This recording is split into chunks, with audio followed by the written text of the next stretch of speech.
चैत्र महिन्यामध्ये घरोघरी गुढीपाडवा झाल्यानंतर तृतीयेला चैत्रा गौर बसवण्यात येते आणि ही चैत्रा गौर पितळीची असून ती झोपाळ्यावर बसलेली असते आणि तिच्यासमोर गारवा राहण्यासाठी शेत पेरलेलं असतं आणि नंतर अक्षय तृतीयेपर्यंत प्रत्येकाच्या घरी चैत्रा गौरीचे हळदी कुंकू करण्यात येते। त्यासाठी ही चैत्रा गौर सजवली जाते, त्यासाठी आरास केली जाते।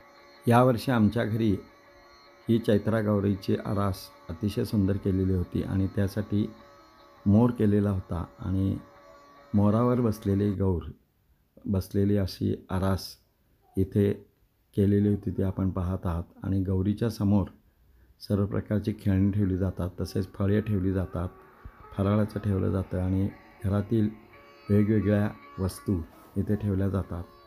तसेच या चैत्रा गौरीसाठी खास करून कैरीचं पन्हं तयार करण्यात येतं आणि कैरी व हरभऱ्याची डाळ याची कोशिंबीर केली जाते आणि ही कोशिंबीर सर्वांना येणाऱ्या महिलांना हळदी कुंकवाच्या वेळी दिली जाते।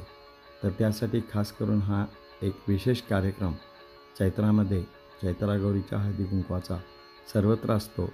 या दिवशी संपूर्ण नातेवाईक तसेच ओळखीच्या महिलांना घरी हळदी कुंकवासाठी बोलवलं जातं आणि या महिला इथे घरी येऊन आल्यानंतर त्यांना अत्तर, गुलाबदाणी, गुलाब पाणी शिंपडलं जातं। तसंच त्यांना वाटली डाळ म्हणजे डाळीची कोशिंबीर, पन्हं दिलं जातं आणि त्यानंतर हरभऱ्याने त्या महिलांची म्हणजे सुवासिनींची ओटी भरली जाते। तर असा हा हळदी कुंकवाचा चैत्रा गौरीचा कार्यक्रम चैत्र महिन्यामध्ये सर्वत्र अतिशय उत्साहानं महिला साजरा करतात आणि हे चैत्रा गौरीचं हळदी कुंकू सर्वत्र प्रसिद्ध आहे। बऱ्याच वर्षापासून ही हळदी कुंकवाची प्रथा असून ती आजही बऱ्याच घरामध्ये ती चालू आहे आणि एक प्रकारचं आनंदाचं आणि उत्साहाचं वातावरण संपूर्ण घरात त्या दिवशी असतं। तर असं हे हळदी कुंकू कसं आहे ते आपण पाहू। आता चैत्रा गौरीच्या आरास पूर्ण झाले असून समोर ही डाळीची कोशिंबीर तसेच पन्हं ठेवण्यात आलेलं आहे आणि संध्याकाळी 5 वाजण्याच्या सुमारास महिला येण्यास सुरुवात होते। या महिलांना अगोदर दुपारच्या वेळी घरातील मुली आमंत्रण देतात आणि घरी हळदी कुंकवाला बोलावतात आणि संपूर्ण गल्लीमधील तसेच नात्यामधील नातेवाईक व मैत्रिणी या प्रत्येकाच्या घरी हळदी कुंकवासाठी संध्याकाळच्या वेळी येतात आणि आल्यानंतर त्यांचं स्वागत केलं जातं, त्यांना अत्तर लावलं जातं, त्यांच्यावर गुलाब पाणी शिंपडलं जातं। आल्यानंतर त्या गौरीची आरास पाहतात आणि घरच्या सुवासिनीला ही आरास झाल्याबद्दल खूप त्यांचं कौतुक केलं जातं। तर आता या हळदी कुंकवा दिवशी महिला आलेल्या आहेत, त्यांना सुरुवातीला कुंकू लावलं जातं, त्यानंतर त्यांना अत्तर लावलं जातं, त्यांच्यावर गुलाब पाणी शिंपडलं जातं, त्यानंतर त्यांना डाळीची कोशिंबीर केळीच्या पानातून दिली जाते आणि त्याचवेळी काकडीच्या देखील चकत्या करून त्या त्यांना दिल्या जातात आणि नंतर त्यांना कैरीचं पन्हं त्या महिलांना येणाऱ्या लोकांना दिलं जातं आणि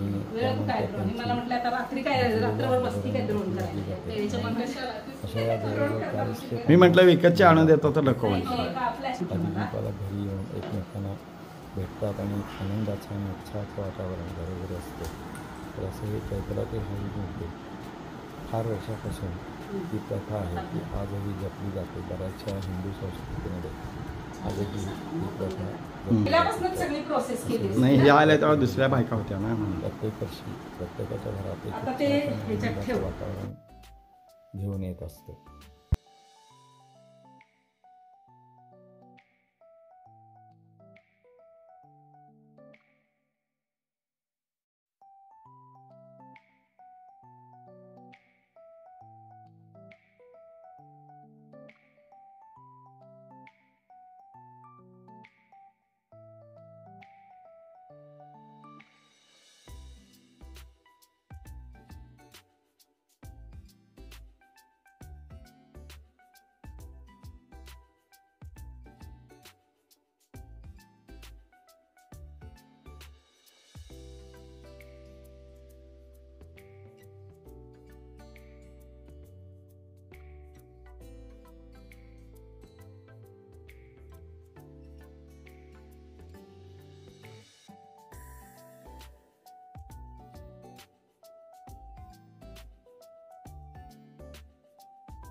छान म्हणलं.